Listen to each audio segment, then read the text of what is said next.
మొంతా తుఫాన్ స్థాయి ఏ విధంగా ఉండబోతుంది? హదు, తిత్లీ వంటి తుఫాన్లు చూసిన ప్రజల్లో ఇప్పుడు మొదలైన చర్చ అయితే కోస్తా ప్రాంతం ప్రతి ఏడాది తుఫాన్ల దెబ్బకు విలవిల్లాడాల్సిందేనా?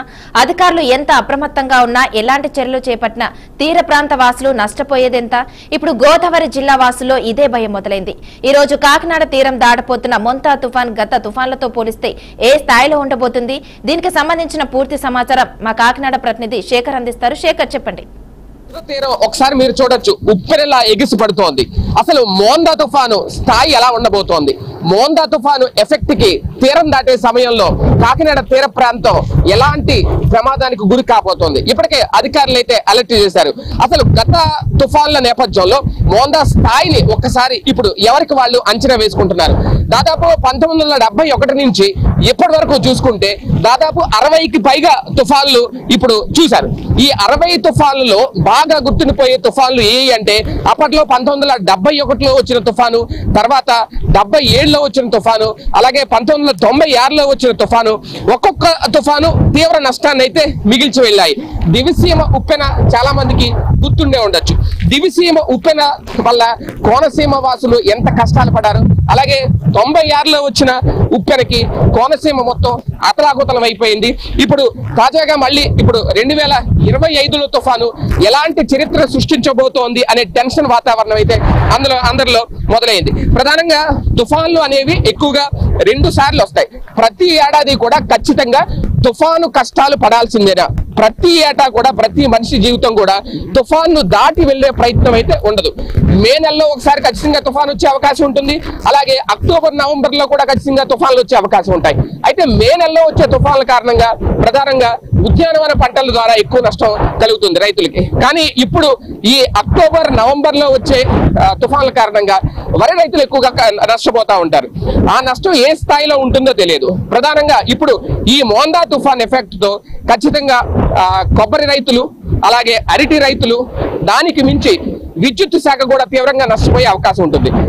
గతంలో 2014లో వచ్చిన హుదూద్ తుఫాన్ ఒకసారి కనుక అందరూ గుర్తు చేసుకుంటే, హుదూద్ తుఫాన్ ద్వారా దాదాపుగా 22,000 కోట్ల రూపాయలు నష్టం వచ్చింది. అప్పట్లో 22,000 కోట్ల రూపాయల నష్టాన్ని ప్రభుత్వం అంచనా వేసింది. కానీ అప్పట్లో ముఖ్యమంత్రిగా ఉన్న చంద్రబాబు నాయుడు గారు స్వయంగా అక్కడ ఉండి అక్కడే కూర్చొని చాలా అధికారులను పరుగులు పెట్టించి మొత్తం అంతా సెటిల్ చేశారు.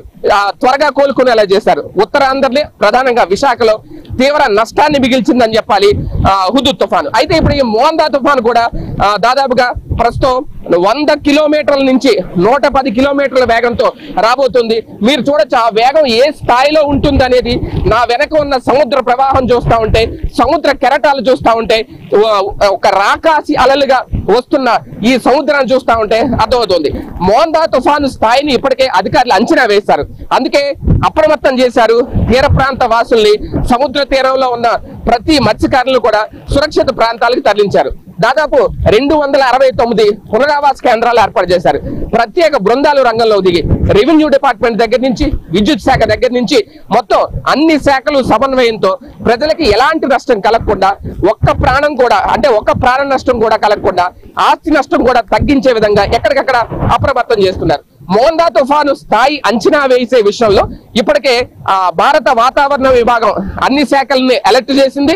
భారత వాతావరణ విభాగం చెప్తున్న దాన్ని బట్టి చూసుకుంటే మచిలీపట్నం, కాకినాడ మధ్యలో తీరం దాటే అవకాశం ఉన్న నేపథ్యంలో ఎక్కువగా ఈ ప్రాంతాల్లో దాదాపుగా ఈ జిల్లాలన్నీ కూడా చాలా అప్రమత్తంగా ఉండాలి అని మొదటి నుంచి అధికారులు హెచ్చరికలు జారీ చేస్తున్నారు. ఆ హెచ్చరికల నేపథ్యంలోనే కాకినాడ హోప్ ఐలాండ్ లో ఉన్న దాదాపు 100కు పైగా మత్స్యకారుల్ని ఇప్పటికే సురక్షిత ప్రాంతాలకు తరలించారు. అలాగే కాకినాడ పోర్ట్ లో చాలా కాలం తర్వాత, చాలా ఏళ్ల తర్వాత 7వ నెంబర్ ప్రమాదక హెచ్చరిక జారీ చేశారు. 7వ నెంబర్ ప్రమాద హెచ్చరిక జారీ చేయడం అంటే అంత ఆషామాషి వ్యవహారం కాదు. ఈ నేపథ్యంలోనే అధికార యంత్రాంగం పరుగులు తీస్తున్నారు ఒక పక్క, అలాగే ఎలాంటి ఇబ్బంది కలగకుండా అందరినీ సురక్షిత ప్రాంతాలకు తరలిస్తున్నారు. తుఫాను అప్రమత్తత కూడా తెలియజేస్తున్నారు. ప్రజలందరినీ అలర్ట్ చేస్తున్నారు. తుఫాను ఏ విధంగా తీరం దాటే సమయంలో ఎలాంటి ప్రమాదం సంభవిస్తుంది, అలాగే ఎలాంటి ఇబ్బందులకు గురి చేస్తుంది అనే విషయంలో ఇప్పటికే ఒక అంచనా వేస్తున్నారు. అందుకే 60 ఏళ్ల నాటి తుఫాన్లను ఇప్పుడు గుర్తు చేస్తున్నారు. వాస్తవానికి 2000 సంవత్సరం తర్వాత ఈ తుఫాన్లకి పేర్లు పెట్టడం ప్రారంభించారు. 2000 సంవత్సరం ముందు వరకు మాత్రం 1971 నుంచి తుఫాన్లు మాత్రమే అందరికీ గుర్తుంటాయి. అప్పట్లో దిగుసూమ తుఫాన్ అని లేదంటే శ్రీకాకుళం జిల్లా దగ్గర తీరం దాటిందని మాత్రమే గుర్తుండేవి. 2000 తర్వాత నుంచి లైలా తుఫాన్ అని, నీలం తుఫాన్ అని, హుదూద్ తుఫాన్ అని, తిత్లీ తుఫాన్ అని, ఇప్పుడు తర్వాత మోందా తుఫాన్ అని ఇలాగ రాబోయే తుఫాన్లు కూడా పేర్లు పెట్టి ఉంచారు. ఏదేమైనా మోందా తుఫాన్ స్థాయి ఏంటి అనేది ఒక అతిపెద్ద భయం అయితే పుట్టుకుంది అందరిలో. కానీ ఎవరు ఎలాంటి భయపడాల్సిన అవసరం లేదు. అధికారులు అన్ని విషయాల్లో కూడా సిద్ధంగా ఉన్నారు, అంత అప్రమత్తంగా ఉన్నారు. కానీ ప్రజలు సహకరించాలి, ఎక్కువగా వృక్షాల కింద నిలబడకూడదు, అలాగే బయట అవసరం లేదే బయట తిరగకూడదు, సముద్ర తీర ప్రాంతానికి అస్సలు రాకూడదు. సముద్ర తీర ప్రాంతంలో ఉన్న ప్రజలంతా కూడా సురక్షిత ప్రాంతాలకు ఇప్పటికే తరలించేశారు. ఇంకా ఎవరైనా ఉంటే ఇమీడియట్ గా వాళ్ళని కూడా అక్కడికి వెళ్ళాలి అనేది అయితే అధికారులు ఎప్పటికప్పుడు అప్రమత్తం చేస్తున్నారు. ప్రత్యేకంగా 3 హెల్ప్ లైన్ సెంటర్లు పెట్టారు. 24 hours లో ఏ సమాచారం కావాలన్నా, ఏ సహాయం కావాలన్నా హెల్ప్ లైన్ సెంటర్లు కూడా సంప్రదించాలి అనేది జిల్లా కలెక్టర్ అలాగే జిల్లా ఉన్నతాధికారులు అందరూ కూడా ఎప్పటికప్పుడు అప్రమత్తం చేస్తున్నారు. మంత్రి నారాయణ ఇప్పటికే జిల్లా ఇన్ఛార్జ్ గా ఉన్న మంత్రి నారాయణ గారు కూడా అందరితో సమావేశాలు నిర్వహిస్తున్నారు, సమీక్షలు నిర్వహిస్తున్నారు. మొత్తానికి మోందా తుఫాను ఎఫెక్ట్ తీరం దాటే సమయంలో మరికొన్ని గంటల్లో ఎలాంటి ప్రభావితం చూపిస్తోంది అనేది, దాని స్థాయి అంతా అనేది మరికొన్ని గంటల్లో తెలిసే అవకాశం ఉంది. కెమెరామెన్ సుమన్తో శేఖర్, BRK న్యూస్, కాకినాడ.